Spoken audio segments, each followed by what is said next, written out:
We're talking about albums and reminiscing. I want to talk about So Many Nights. That was the album that we did after Two Shoes, and really was driven by the desire to work with the producer John Porter, who I was super excited to work with because he'd done a lot of stuff with the early Smiths album, and they're one of my favourite bands.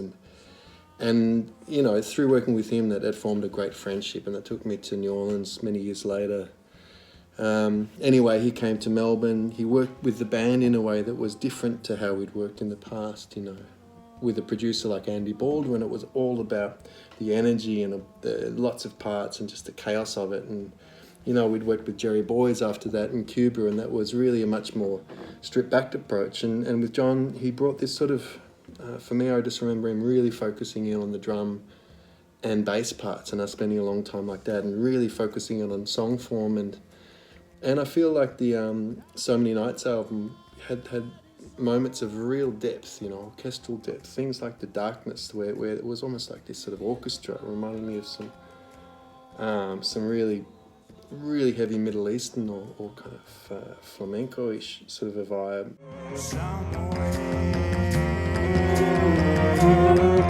The night is on the run.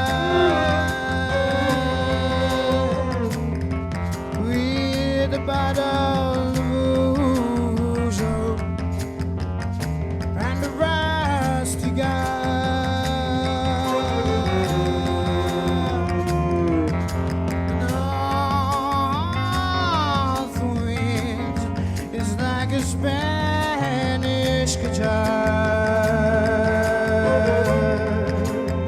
soaked in petrol.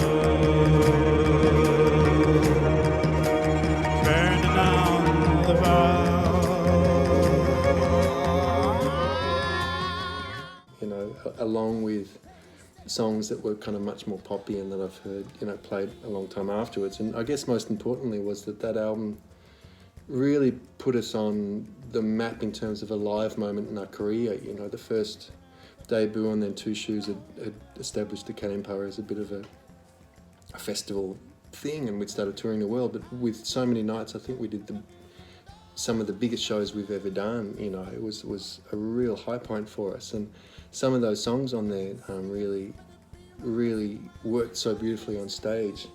And for me, it was just so nice to have been having this career where we'd worked with 3 different producers and had such different approaches for each of them, and how, you know, the best of those songs in a live sense translated to the stage. And So Many Nights was certainly one of those, you know, those great musical educational moments for me, I guess.